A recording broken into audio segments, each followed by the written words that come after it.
Okay. Hope you can hear me all right. I see my screen.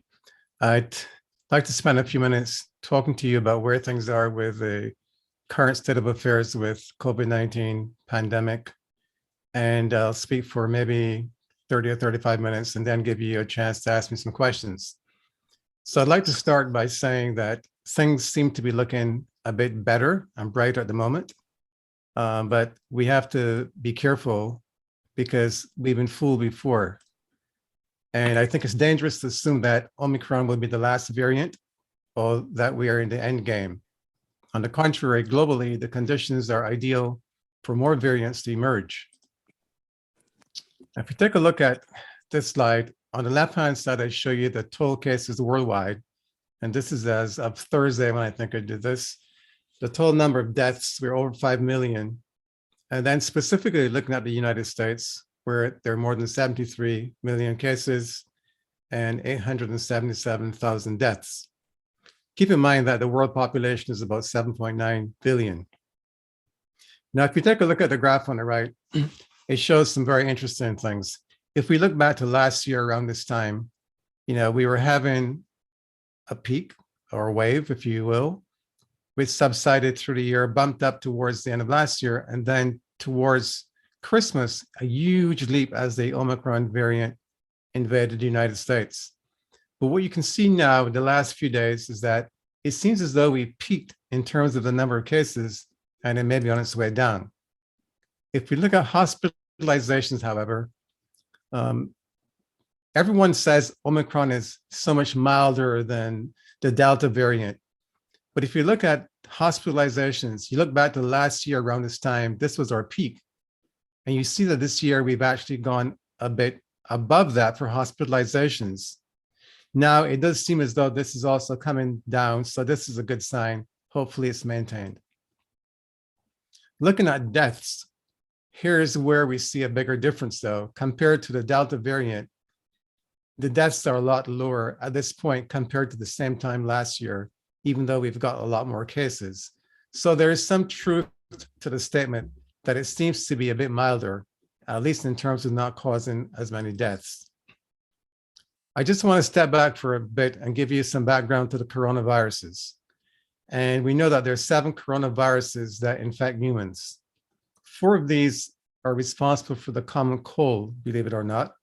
Approximately 15% of all cases of common colds that we have are due to coronaviruses. We don't develop immunity to these coronaviruses that cause the common cold. So, colds come again, again, and again. There are 3 coronaviruses that are a bit peculiar or different. And these are the ones that are the cause of what we refer to as the acute respiratory syndrome, severe acute respiratory syndrome, or SARS. The first major outbreak of SARS was way back in 2003, and in North America primarily affected the Toronto area. Then there was the MERS outbreak, Middle Eastern Respiratory Syndrome, in 2012, and in 2019, we got SARS. So those are the major coronaviruses. The question has always been asked, will we develop immunity to COVID-19, which is a disease caused by the SARS coronavirus 2? If you look at this slide, you can see that in general, immunity varies depending on which virus one is infected with. So for the initial SARS virus outbreak in Toronto, 2003, immunity seemed to be about 24 months. For the Middle Eastern virus, about 34 months. And now we're looking at COVID-19, and it's only about 6 months when immunity starts to wane. This is similar to what we see for the coronaviruses that cause the common cold. So we shouldn't be surprised at the fact that if we're using a vaccine, the immunity doesn't last much longer than what we see after natural infection. Now, this is in contrast to other viruses like measles, for example. You get measles once, you tend to have immunity that's lifelong and don't need to have repeated vaccinations, unlike influenza, where we need a vaccination just about every year. Now, we know that there are certain risk factors or medical conditions that place individuals at greater risk for complications, hospitalization, or death when they're infected with COVID-19. And these include older age, diabetes mellitus, obesity, being very overweight, cardiovascular disease, chronic lung disease, immunocompromised status, end-stage renal disease, or liver disease. This slide just shows you graphically that as you get older, the risk increases. If you're a younger person, 29, 30, even 40, the mortality rate is relatively low. It's when you get up to the 50s, 60s, and higher that it becomes very, very high. So age is perhaps the most important risk factor. And there's a reason for that. We know that our immune system does not function as well as we get older. And this is a big part of the reason for why this happens, where we're more severely affected. So there's a gradual decline in immune function over the years, and this impacts our immune system. Now, what we've also observed is that racial and ethnic minorities, American Indians, Asians, Blacks, whether from Africa or the Caribbean or here in North America, are at greater risk for having more severe disease. You can see the rate of hospitalization is 2.8 times that for whites, and same thing, deaths about twice as likely. Now, you all know, I think, Colin Powell, a four-star general who was really prominent in the Iraqi war when we got into it, who died last year. And he was vaccinated, didn't have a booster, but he had immunocompromised conditions. He had multiple myeloma, which is a condition in which only about 1/4 to 1/3 of people with multiple myeloma will develop a good immune response even after 2 doses of vaccine. So he succumbed. So there are many other conditions, as I mentioned, that can put you at increased risk. Here's what we tend to see when you're infected with the virus and you develop symptoms. Not everyone develops symptoms. In fact, perhaps only 10 to 15% do. But when symptoms develop, typically they include things like fever, tiredness, dry cough, and at least in the earlier variants, when they cause disease, loss of taste and smell, although not common, were very characteristic. And as the virus progresses through your nose, down your mouth, through the trachea, into the lungs, then breathing difficulties can develop. Pneumonia is a common complication from which many people will die. Now, the virus, however, unlike many respiratory viruses, causes disease elsewhere in the body. It's not just confined to the lungs. And so we've seen people with problems with their kidneys, heart attacks, you name it, almost any system can be involved. So this is a very unusual virus. It has taught us to be humble in medicine, and it's caused more problems than we expected. Blood clotting is another phenomenon that we didn't recognize at first, but is prominent in this condition. There is one other condition I want to mention and take a few minutes, because this is becoming increasingly important. At first, it was totally ignored. There were women who would go to doctors, and it's not only women, but primarily women, would go to doctors, complain, look, I've had COVID, I think I've gotten over it, but I'm having this persistent trouble breathing. I can't do much by way of work or exercise. I'm having anxiety, I'm having palpitations. I just can't think clearly. And these women were often dismissed as having psychological problems. And for a long time, this was the state of affairs. But it's now come to be appreciated that long COVID, sometimes referred to as long haulers, or more recently by a more fanciful name, post-acute sequelae of SARS-CoV-2 infection, or PASS, is a real phenomenon, and it tends to be seen in about 10 to 30% of people who've had natural COVID infection. The weird thing is that it often develops in those who've had mild disease. It doesn't have to be severe disease, but they can have a variety of symptoms, as I show on the left. But we commonly see things like persistent headache, persistent fatigue, what we call mental fog, not being able to think clearly, just can't concentrate. And this can go on for weeks. And there are now many clinics and specific research being done into this to see what might be the cause. We think it may be persistence of the virus. It may be the development of autoantibodies. And just recently, there are some who are looking at the microbiome in our gut and the presence of certain bacteria there that might be associated with the worst outcome in this situation. So what we've been doing since 2019, and certainly since 2020, when this virus first appeared, was implementing some very specific traditional public health measures. Physical distancing, 6 feet or at least 3 feet, wearing a mask, hand hygiene, and we spent a lot of time emphasizing hand hygiene. until we realized that, yeah, this is good, but that's not the most important thing. Improve ventilation and then vaccination. With time, we recognized that in contrast to what was being said early in the epidemic, well, mask wearing not being a big deal is become one of the most important things that we can do. And I'll spend some time on that in a few minutes. Improved ventilation has proved to be very important.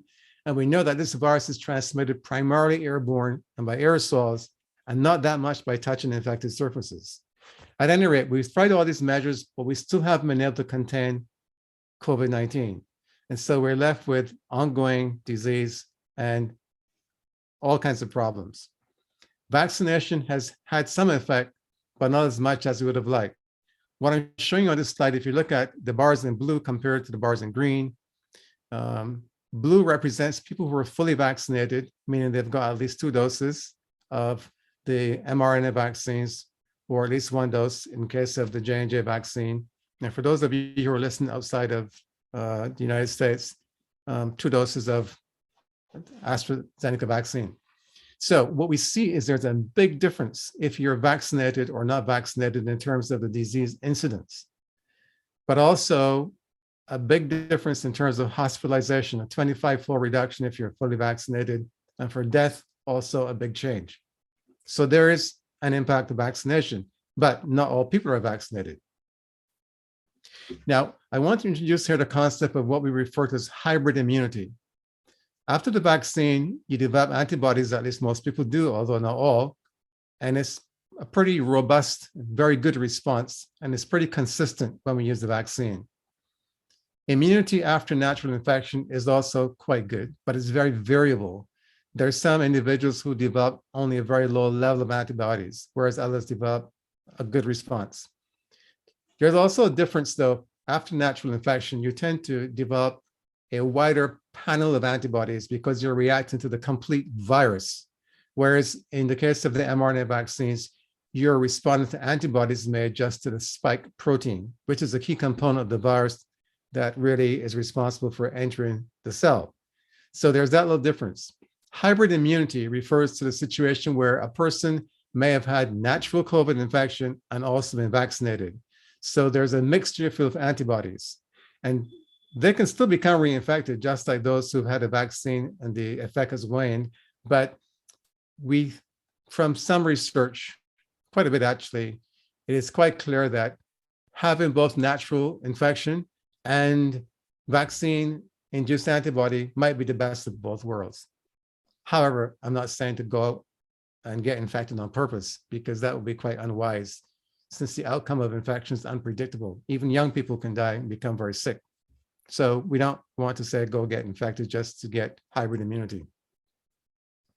A few words about vaccine safety. This is a big concern of most people, and with good reason.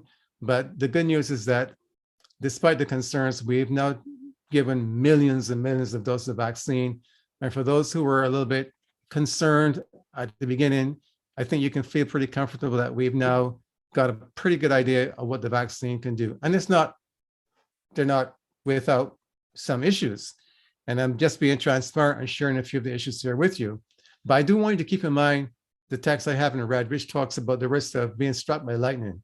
It's 1 in 700,000, or 1 in a lifetime, 1 in 3,000.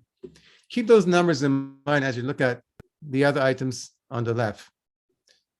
I think most reasonable people would agree that the vaccines overall are safe and effective as just about any of the other vaccines that we use in medicine.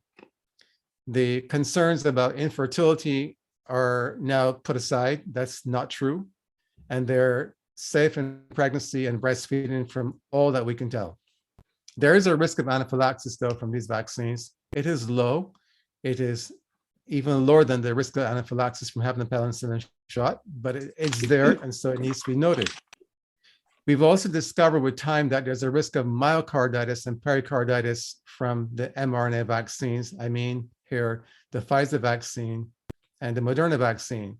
And this is more of an issue for young boys, young men, 24 events per million doses. So it's still not common, but it's there and it's something to be aware of. For the J&J vaccine and for the AstraZeneca vaccine, There's also the phenomenon of severe blood clots, and low platelets haven't been reported. And this is more common in women under the age of 50.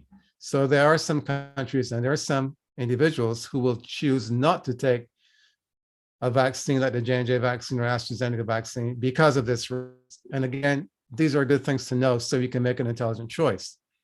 The risk is low, but it is there. And you need to be aware of it. There's another condition referred to as the Guillain-Barré syndrome, which has been seen with the J&J vaccine. We've seen it with some of the vaccines. It also occurs naturally, and we don't really know what causes it. And we see this even in medicine before the vaccines. But again, this is something just to be transparent to know about. As I said earlier, there was concern at first about pregnancy, but now there is significant amount of data that shows that vaccination in pregnancy is safe and not a reason for pregnant women not to be vaccinated. In fact, the risk of a pregnant woman contracting COVID-19, the risk is higher that she will have complications from that pregnancy and may end up in hospital. So the recommendation for pregnant women is actually to be vaccinated unless there's some other contraindication.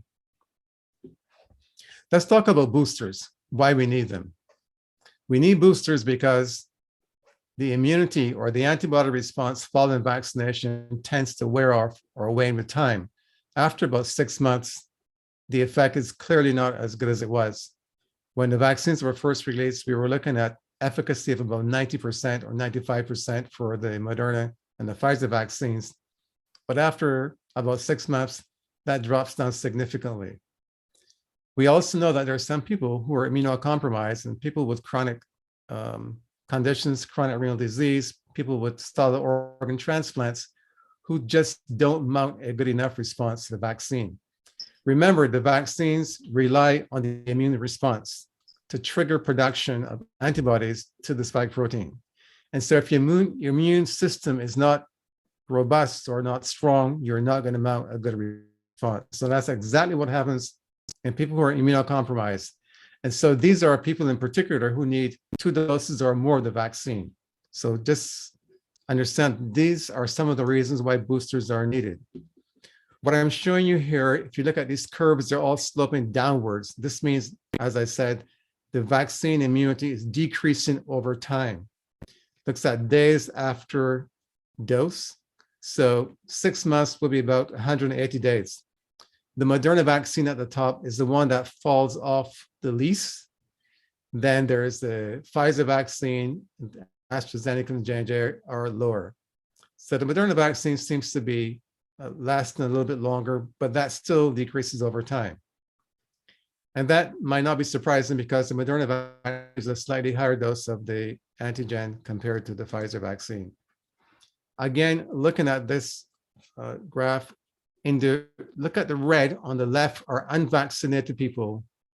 The light green are people who've had 2 doses of an mRNA vaccine, and the dark green represents those who've had 2 doses plus a booster. Now, if you move over to the right and look at the red curve, you see here a very high rate of infection. Those who've had 2 doses of vaccine, less, but those who got the booster, much lower. So this is a good argument, I think, to show that there is need for a booster and it really makes a difference. And here's another one. We're looking out here specifically at the Omicron variant. If you look at the right column, VE stands for the vaccine efficacy against hospitalization. So we're looking here to see what is the efficacy against people who end up in hospital if you get 2 doses of a vaccine early on, is 72%. A little later, after 6 months, it decreases about 52%. But if you get the vaccine, if you get 3 doses of the vaccine, in other words, a booster, 3 doses, you can see over here, it climbs to 88%. So another reason to show that a booster is important. This just shows you who needs boosters or who can get boosters. Adults 18 years and over, if you've had a series of 2 doses of the Moderna or Pfizer vaccine, after 5 months, you're eligible for the J&J vaccine after 2 months. Kids 12 to 17, only the Pfizer vaccine is approved, at least in the United States, for that booster dose. And we're still working on kids who are younger for boosters. they can get the vaccine 5 to 11, but no boosters yet. So what about Omicron? Is it just passing through, or is it going to be here to stay? And this is the big question. We don't have the answer yet, but we're guessing. And this slide just gives you an idea of where we've been. We started out with the early virus in Wuhan in 2019. There was the Alpha strain that emerged from the UK in late 2020, the Beta strain from South Africa, the Gamma strain in Brazil. The Delta was really horrible strain that we had emerged in India in late 2020. And here we are now in November 2021, first detected in Botswana, the Omicron variant, and spread to the rest of the world. In fact, the Omicron variant is currently the major variant in the United States, very contagious and responsible for most of the reported COVID-19 cases here and around the world. And so why was this of such concern to scientists? It was because this had so many more mutations than all the others, that this Omicron variant had 36 mutations in the spike protein alone, 50 overall altogether.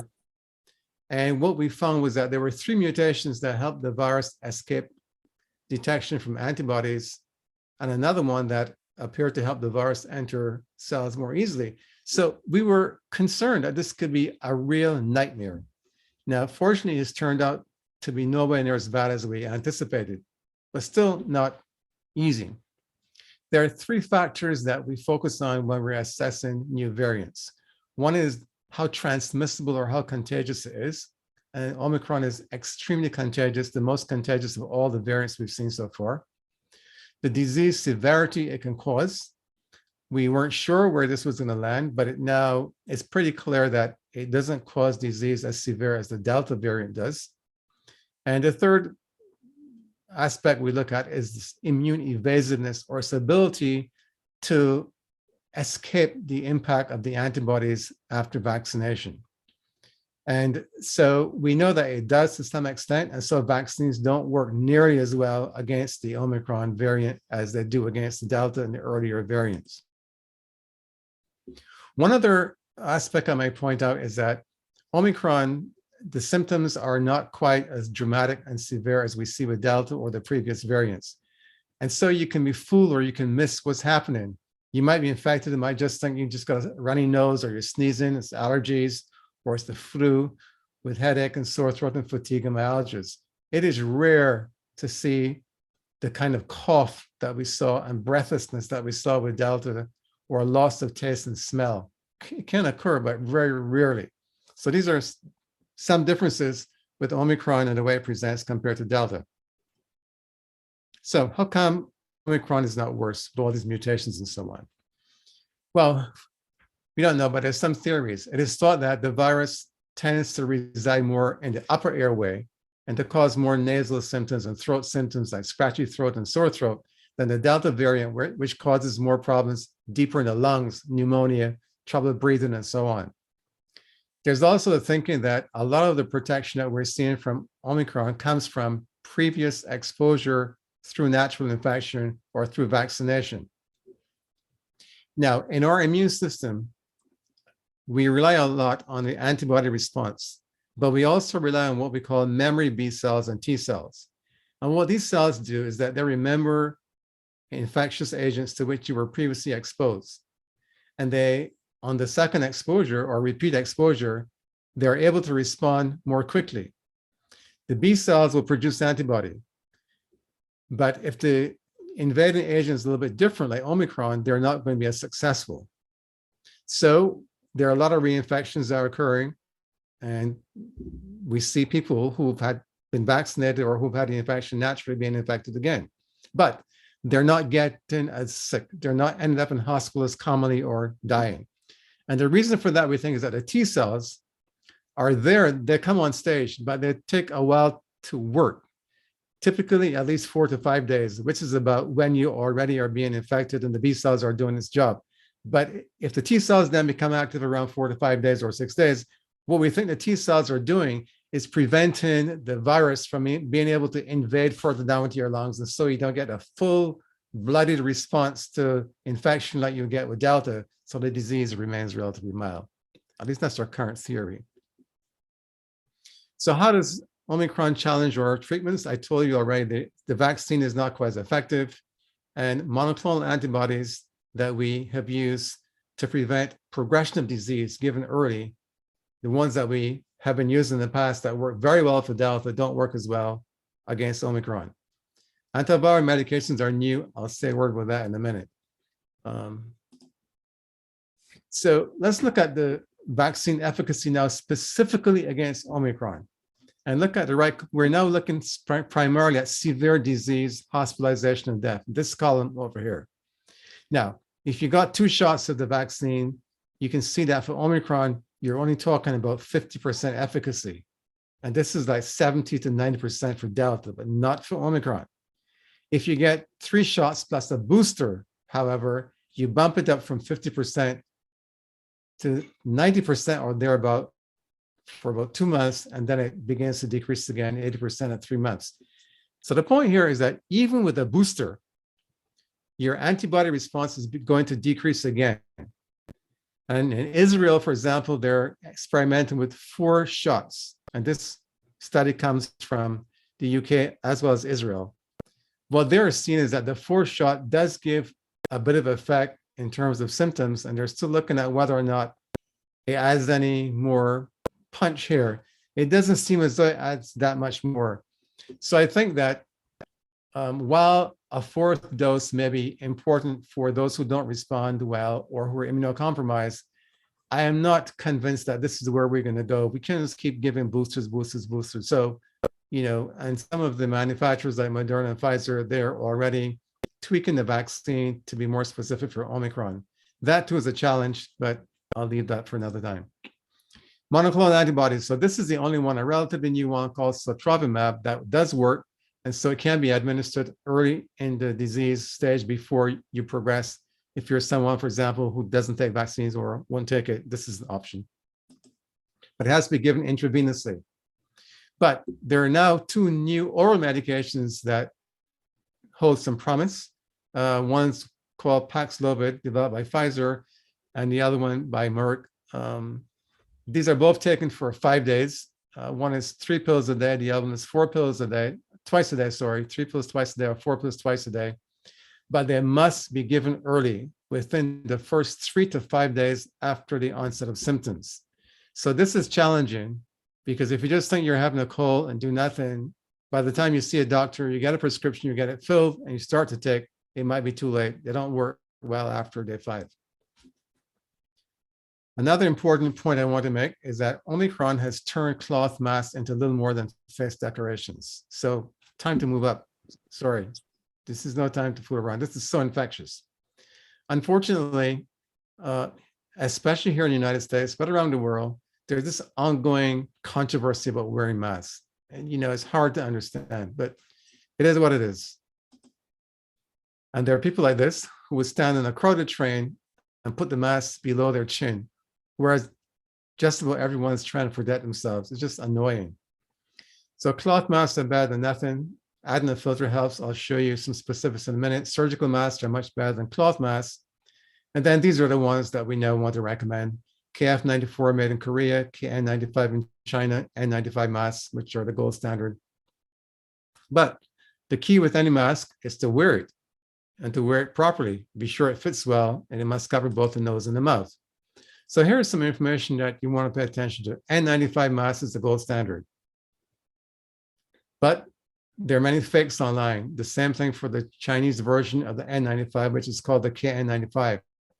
I urge you strongly, before you buy any KN95 mask or N95 mask, go check the CDC or the FDA website and be sure that the manufacturer is one that has been authorized or been tested and approved by CDC or FDA. So I like the KF94 style mask. Sorry, I like the KN95 style mask with their shape, but check to be sure you're using one that is approved. Now, if you can't do that, the next best thing is option 3. It's the double mask, using a cloth mask on top of a surgical mask, or use a cloth mask with a filter. Then down the line comes a surgical mask, which is pretty good, but the size is where you lose control.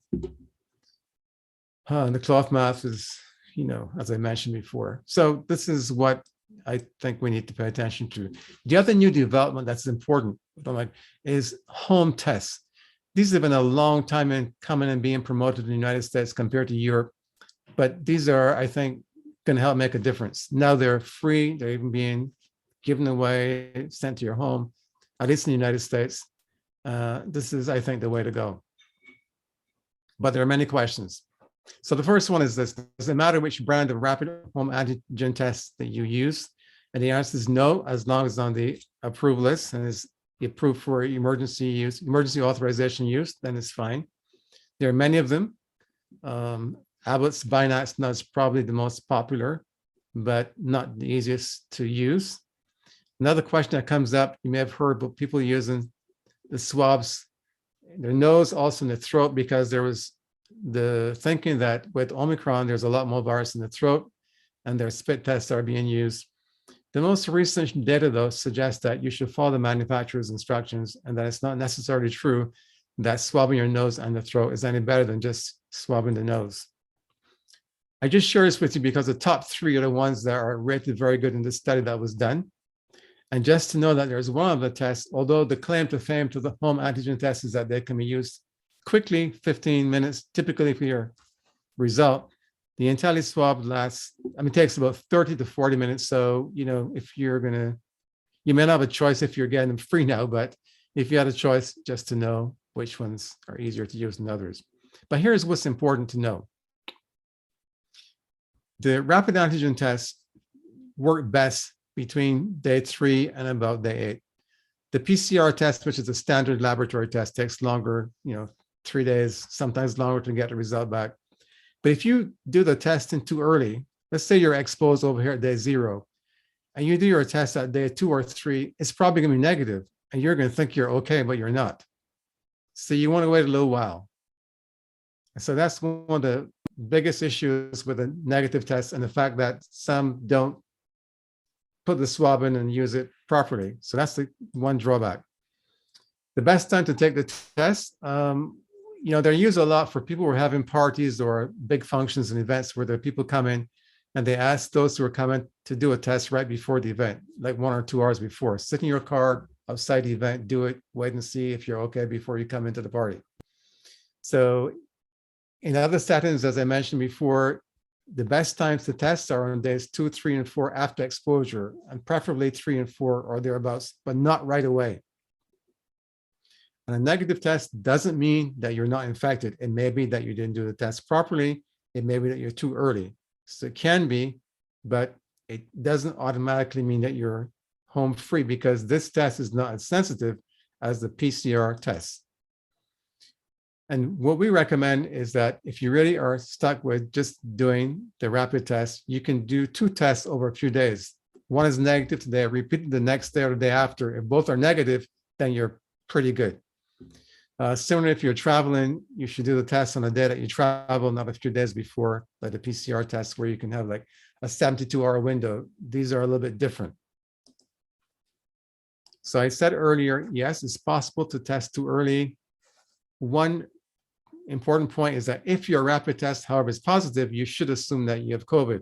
A negative test doesn't mean you're absolutely negative because of the limitations of the test, but if your test is positive, you should assume that you are indeed positive. And I mentioned you can retest again after the first test is negative, just to be doubly sure. If you've tested negative, you might, for peace of mind, still want to get a PCR test just to be absolutely sure you're negative. What do you do if you're exposed to someone who tested positive?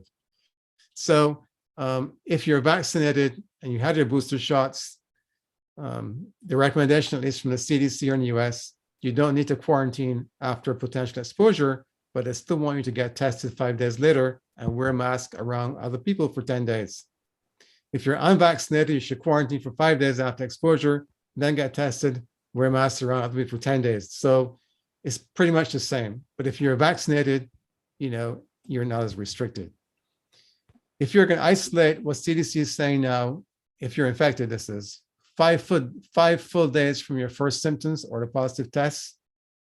After 5 days, you haven't had a fever for a whole day, meaning 24 hours, without taking things like aspirin and Tylenol, you can end the isolation and then move to a strict mask wearing phase.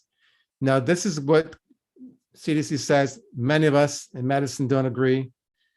A lot of folks in Europe don't agree. We feel that you should then have a negative rapid antigen test or PCR test before you stop isolating at home and rejoin the workforce. CDC is saying if you don't have any symptoms, yeah, you can go back to work, just wear a mask. We aren't sure that's a wise thing because you can still be positive after 5 days. And I won't take time to walk you through this, just to say that 5 days is a big deal. Staying away from everyone, no fever in the last 24 hours, then you can progress. You don't have any symptoms, you can go to ending your isolation, just wearing a mask and go about your business, but that may be tricky. Quarantine is a little bit different. Quarantine is what we do after we find out that someone we shared air with end up being positive. So your friend calls and says, oh, you know what, I'm positive. What do you do? So you have to quarantine, you stay at home, wear a mask around other people for 5 days, get yourself tested, day 5 or so after exposure, to see whether or not you're positive. And then it's like what we discussed earlier. I want to flip over quickly to the fact that we're fighting a battle not just against the virus, but against misinformation, distrust, and deliberate distortion of facts. It's very difficult for us in the medical field to get around it. And a lot of it has to do with where you get your COVID information. Always amazes me that people would go, if they have a problem with their car, they'll go to an auto mechanic. You're not going to go to a carpenter. Similarly, if you want masonry done, you aren't going to go to a carpenter. You choose someone who's expert in that area. But there's so many overnight experts that have arisen on social media. And because they've got the loudest voice or the more attractive arguments, they've drawn a huge crowd. In fact, these 12 people, you may know some of them, are referred to as a disinformation dozen and are responsible for 2/3 of the anti-vax information on Facebook and Twitter. You may have heard a row going on right now with Spotify and Rogan with his anti-vax stuff. And, you know, others want to withdraw their music from Spotify. This goes on and on and on. And then there are these myths I'm sure you've heard about that I won't spend too much time on, but we can address if necessary in the Q&A. The one interesting point is that those who worry about this microchip, you know, we just laugh and tell them, look, you're using a cell phone, aren't you? That's the best microchip that you've had. We can find you anywhere. So it doesn't need to be in your vaccine. And I don't know how you can get a microchip to be a few cc's or milliliters of fluid anyways. But these are popular myths that are still prevalent despite the fact that they've been debunked. And so, you know, after a while, you resign yourself. It just reflects how I see it. It's better to focus your energy on conversations with those who are genuinely concerned, who genuinely want to know, who may be afraid and they need to get some facts. The people who've made up their minds that they will never get the vaccine, you're unlikely to ever affect them. And so we have to ask ourselves, is it even worth my time to talk to people like this? You know, but for those who really want to know, it's a reasonable thing to do. Just as I come down to close, I just want to leave a few considerations for you. I think that fundamentally, we've got caught up in individual rights, which is a very big thing here in the US, at least. You know, it's all about me, myself, and I. And people tend to think just about themselves and not others that they may infect by not wearing a mask and by not following public health measures. So there's very little altruism, even among Christians who should be more altruistic. I see a lot of this.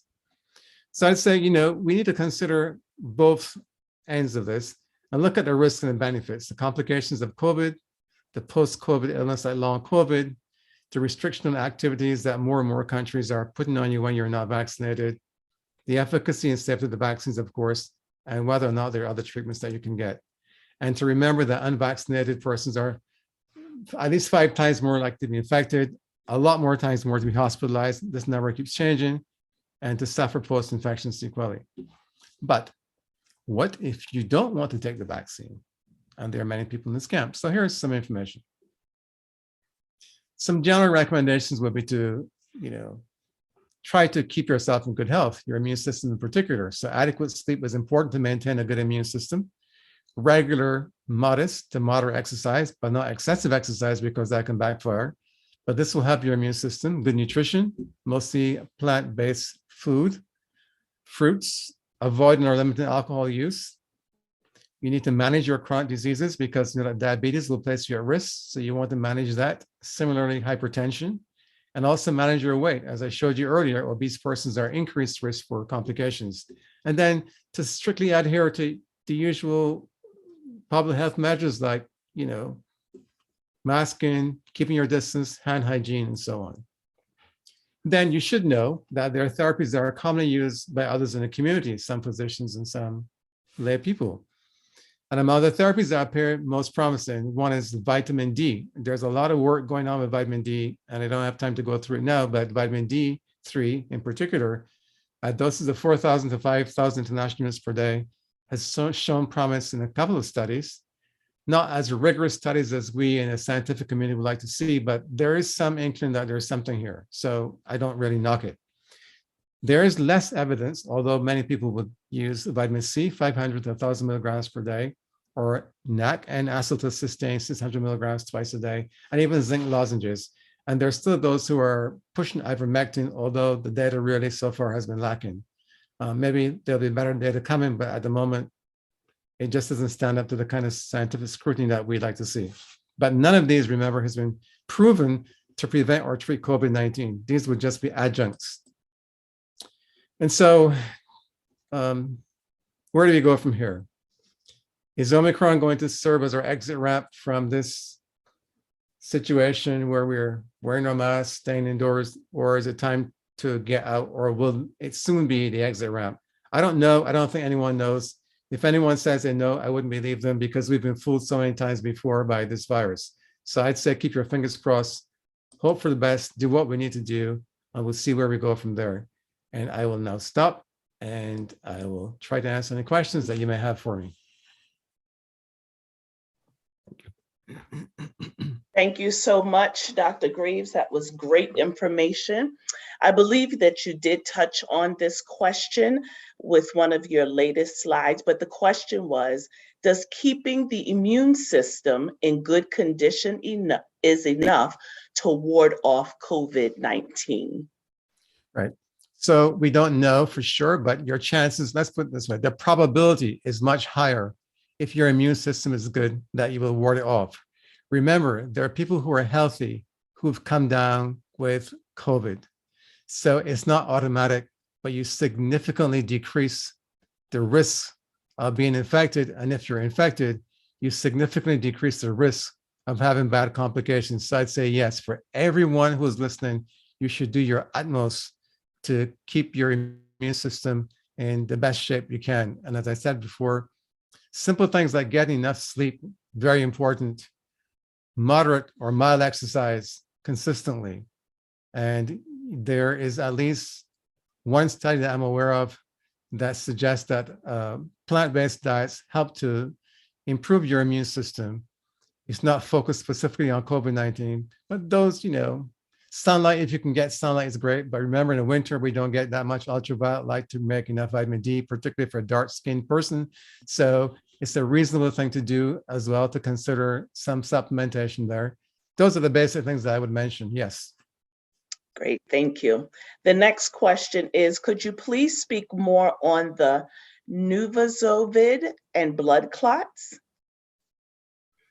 I'm not sure what I mean by Nuvazovid, but the blood clots are a phenomenon that we've seen with the non-mRNA vaccines, adenovirus vaccines, meaning AstraZeneca vaccine and the J&J vaccine. And as I mentioned, it tends to be a rare event, but when it's seen, it tends to occur more in women under the age of 50. And there is some concern, I think reasonable, if you want to play the odds and minimize your odds to the utmost. While I could stand here and say to you, from a public health standpoint, you should be vaccinated, take whatever vaccine you get. Honestly, if you can minimize your risk further and you have access to an mRNA vaccine and you're a woman under the age of 50, I think it's perfectly reasonable to choose to get the mRNA vaccine, like the Pfizer or Moderna vaccine, than the AstraZeneca or the J&J vaccine. But you may not have that choice. And if you don't have that choice, the better choice to me, given the situation, is to then use whatever vaccine you can. That's as far as I think I can address the person's question. Okay, thank you. Next question says, the CDC says you should not test after the 5 days of isolation because you will likely test positive for the next 90 days. Do you believe individuals should be retested? And if so, and have no symptoms, can they go back to work? Yeah. So I disagree with CDC, and many of my colleagues in the scientific arena do as well, as do many European scientists. So here's the reason. Because you can be infectious after day 5, it is not a simple matter of saying at day 5, you're good to go. I honestly believe this is more a political decision than a scientific decision. But here's the difference. Here's a caveat. Get me clearly on this. The test that you want to do at day 5 is the antigen test, okay? The antigen test will turn negative after about day 8 in most people, but the PCR test, if you get the PCR test, that's going to remain long for a long time. So that's not the test that you need to get. You want to get an antigen test again at about day 5 or day 6, just to see if you're. Remember, if that test is positive, it usually means that there's enough virus present that you could be infectious. If it's negative, that's good. So, reasonable people disagree. CDC has taken a position because statistically, there are several people who will be negative by day 5. Don't get me wrong, a lot. We are more concerned, though, that with a very, very infectious virus, there's no need to rush it. And I know that this was largely driven by the fact that there was pressure coming from many, many areas to get people out back in the workforce, particularly even in the healthcare field, because hospitals were so hit by absenteeism and many other sectors in the commercial area. So, I don't have the luxury that they have to make the policy, but I would just tell you what I think is right from a scientific standpoint. And if you can make that decision, I think it is perfectly even more reasonable to get another test before you put other people at potential risk. Dr. Greaves, you said you weren't convinced Dr. Greaves said you won't convince some people to take the vaccine or that certain alternatives are ineffective. The Bible in Matthew 10:14 says, and whatsoever shall not receive you, nor hear your words, when ye depart out of the house or city, shake off the dust off your feet. I don't know if that's more. I love it. I love it. I love it. That's why I tell some of my friends who are trying to persuade their relatives, just leave them alone, just move on. They're not going to change. Right. So yeah, that's perfect. I have said that sometimes, but I'm glad that someone said it for me this time. So my, when I first started doing lots of these lectures, I was really so passionate. I really want to convince people, because now, look, I'm just here to present the information. If you don't want to listen to me, that's up to you. I'm going to wear my mask. I'm going to keep my distance. Yes. Awesome.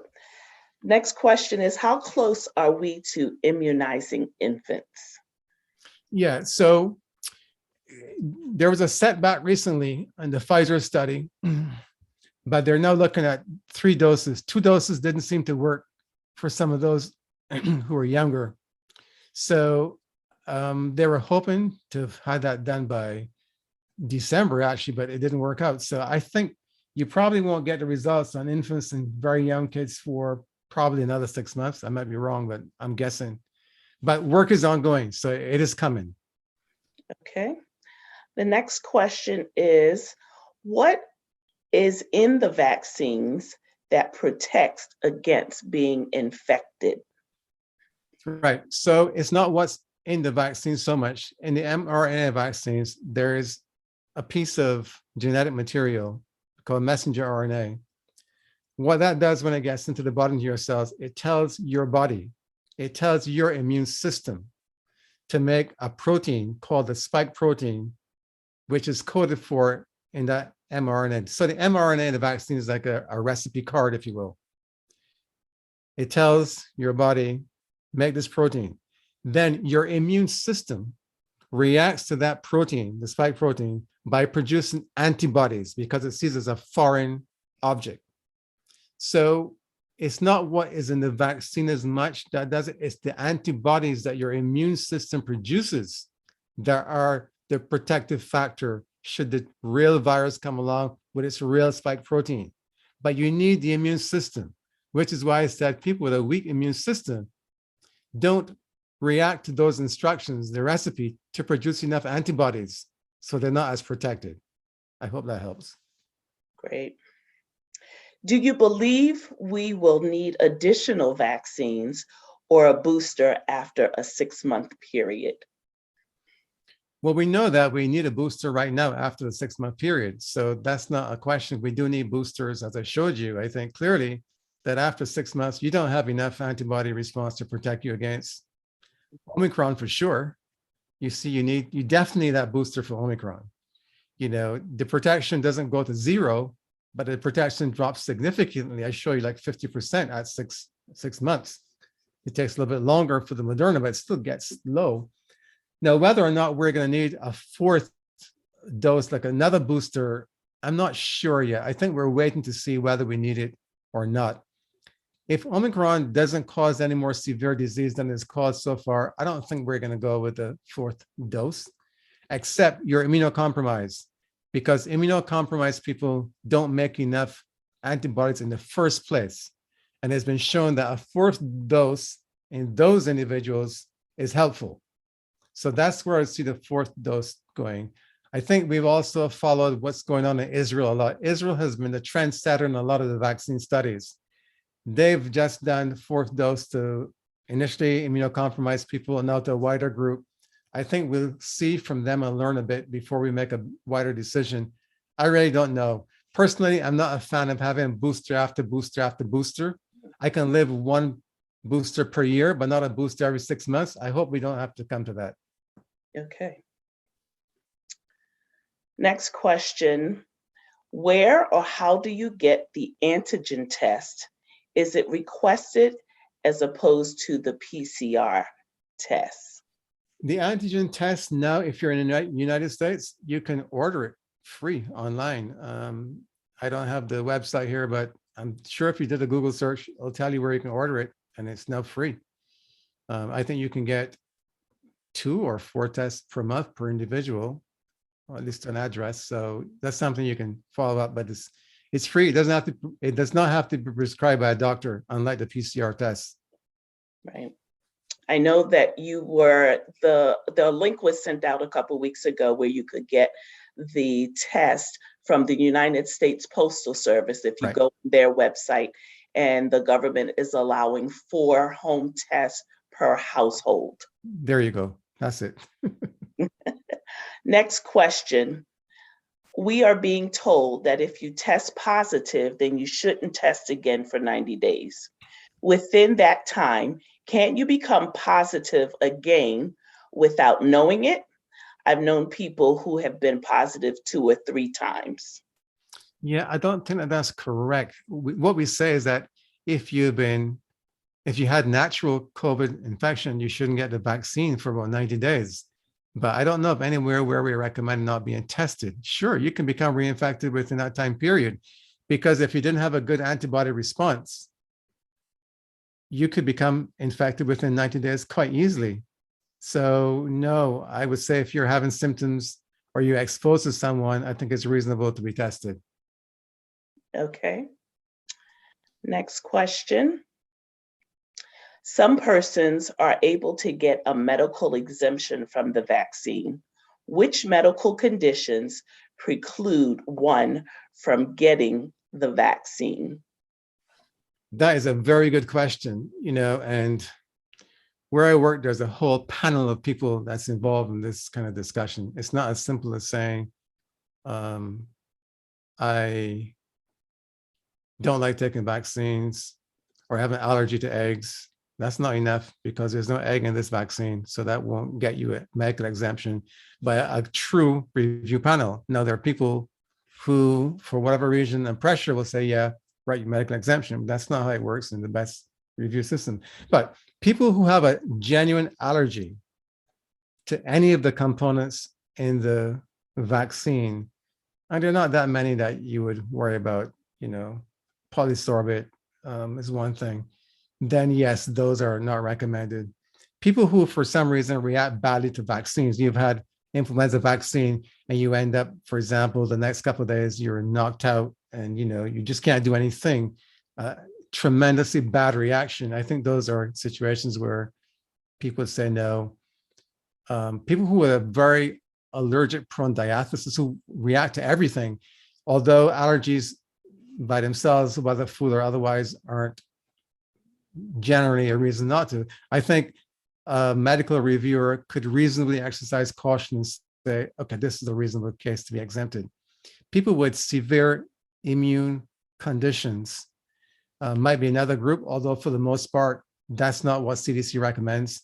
I would say, if you're concerned, talk to your doctor, discuss it with your doctor, and then if there's a concern, let's say at your workplace,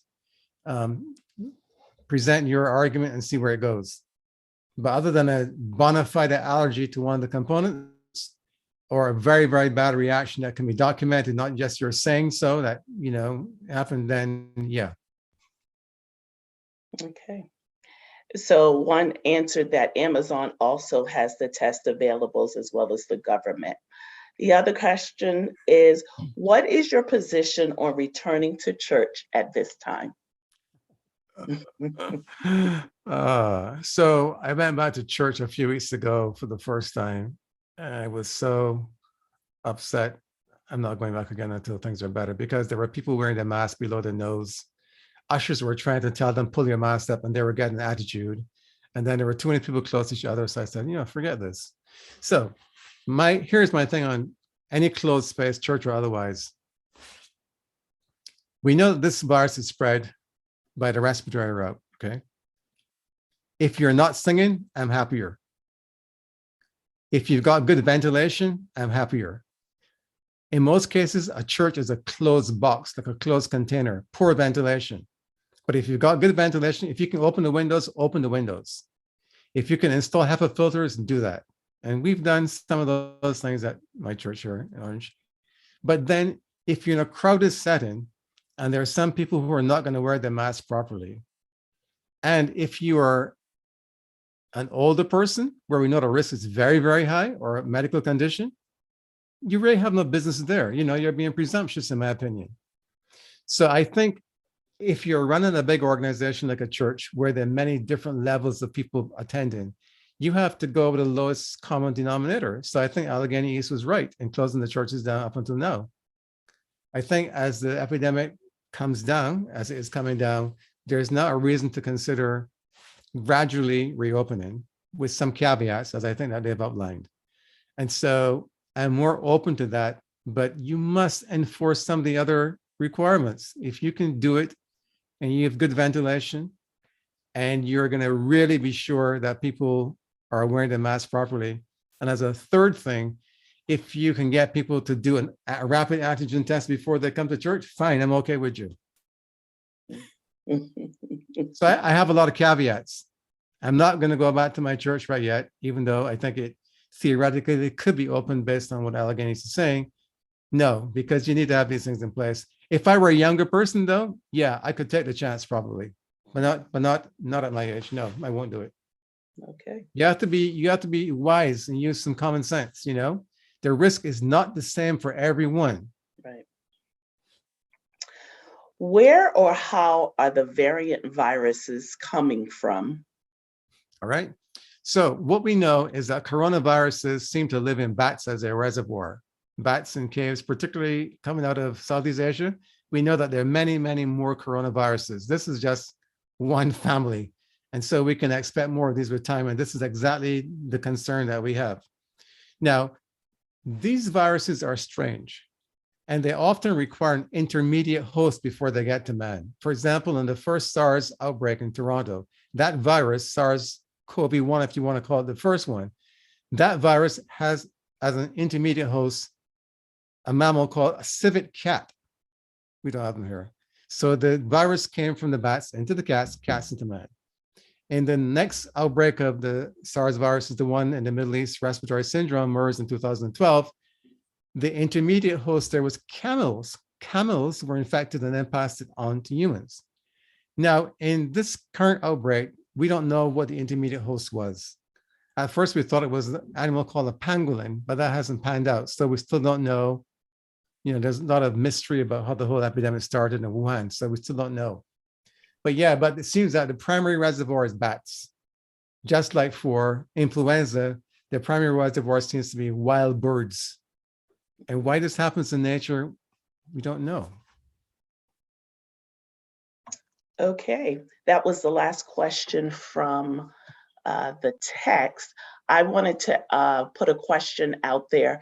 Since children under the age of 5, the vaccine has not been approved for that age, what are some things that parents can do if their children are in daycare centers? What do they need to be cautious about?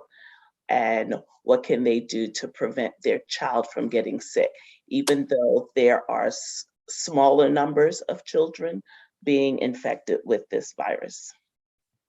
Yeah, it's a good question. And so this is why I hope the vaccine comes along soon. But in the meantime, I think that testing is one thing you can still do, and check to see that the daycare center is also doing testing of their employees.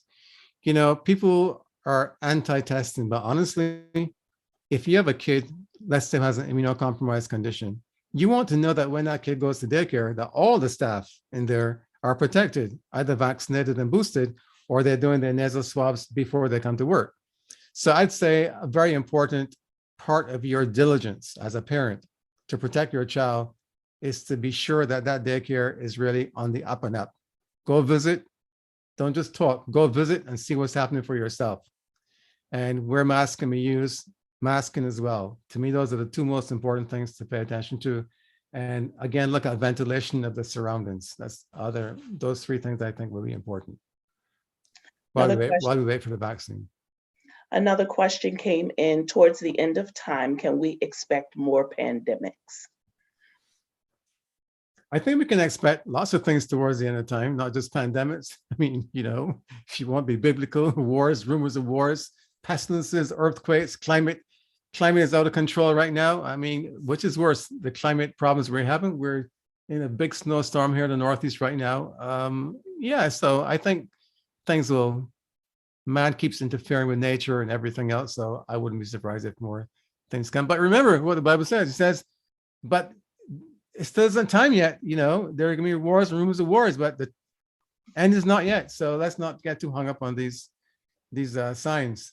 While I'm thinking about that, you should know that there are going to be more variants, and there is in fact a subunit of the Omicron at the moment. I think it's B12 or 18, whatever. But this is now in about 40 countries and is spreading rapidly. Now, the World Health Organization says it's not concerned yet about this subvariant of Omicron, but it's watching the situation closely. So I have no doubt that there'll be more variants, because this is what viruses do. They multiply, they divide, they make mistakes, they form mutants. Most of the mutants that occur don't cause any major problems, so you never hear of them. When they get to be of concern, we call them variants of concern, then we are concerned. But yeah, that's what I think will happen. If not more epidemics, certainly we're going to see more variants of the coronavirus. Whether or not this one will, just pass off for a while or not, I don't know. I'm just not overly optimistic. I would like to be, but we thought this was going to be done by the middle of the year in 2020, and look at where we are today. So I don't have any overly optimistic views of where we're going to go. I would like to see, though, and there is some work being done on a pan-coronavirus vaccine. It's not that far ahead, but if we can get a vaccine like that, that would be very helpful. Or even what we call a mucosal vaccine that we can, drops in the nose or something that would provide protection at that level, rather than having to wait for the infection going through your body into your cells, your lungs, and so on. Those are some areas of research that are ongoing, which could be promising. Okay, thank you. That was a question that came through the chat about the variant BO8. I don't have any more questions. If anyone has any other questions that they would like to text me at this moment in time, I want to thank you, Dr. Greaves, so much for giving us an insight, even though we have been hearing COVID, COVID, COVID. Thank you so much for the statistics and the information that you provided to us today. Dr. Brathwaite, do you have any closing remarks? Yes, I think that we look forward not only to engaging in conversation, but doing whatever we can to protect our communities. And we in the Maryland Department of Health engage in communities across Maryland, and I'm sure that they're doing the same thing in New Jersey and across the Allegheny East Conference, that the protection of self and the protection of congregations and protection of communities is critically important. So sometimes we have to step outside of our own thinking and ask the question, what are we doing that is beneficial to our local communities?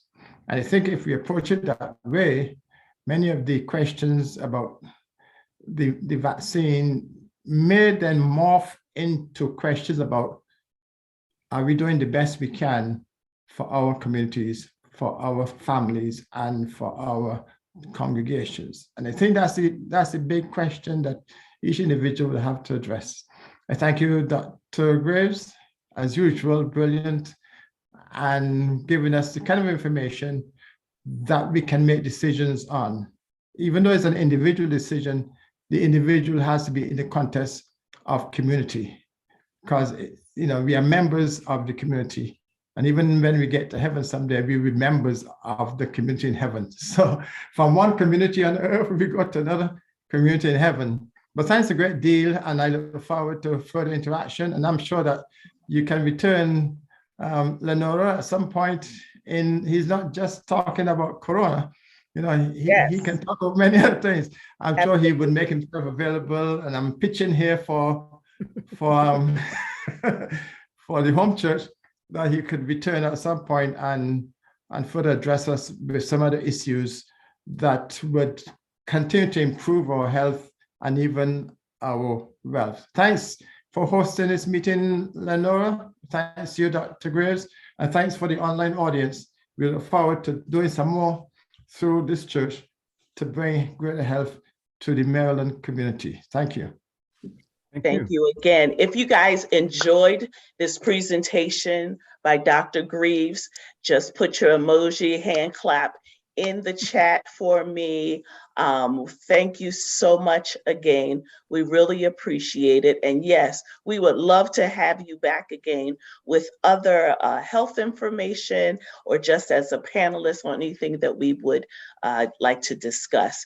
At this moment in time, I would like Pastor Edmonds, are you still on the line? If you would please close us out with prayer.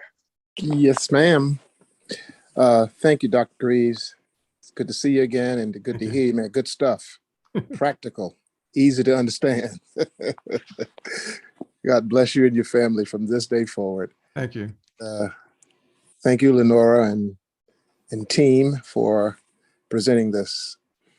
Let us pray. Father, we're grateful for having among us able professionals to help us to understand this complicated virus and the challenges that it brings, helping us to put things in perspective and helping us to guard ourselves even more carefully. And as we leave this place, we ask that you would help us to help others to think more seriously and practically about what's going on around us, especially with the COVID virus. Now, as we close this service, we ask that you would allow us the graces to navigate through the coming week and to spread the good news of your soon return, and to provide some service of help for others. And please keep your hand of mercy and protection over our leaders who particularly laid out in this discussion. Our Dr. Greaves, please, Lord, continue to bless him, to continue to bless others with the knowledge that you have given him. And we pray for Elder Dr. Brathwaite, that he too will be able to do even more as they team together to help our church, our community. In Jesus' name I pray, amen. The question was asked, will we be able to view this program later on? We did record it, and so I'm going to get the information on how it can be saved so that you will be able to view it again, hopefully on YouTube. Thanks again, everyone, for joining us. Appreciate your questions, your participation, and we will see you again for another AY program. And we hope to be having more programs where we will be joining with the health ministries team to bring you information about your health. Thank you so much. Have a wonderful evening. Good job.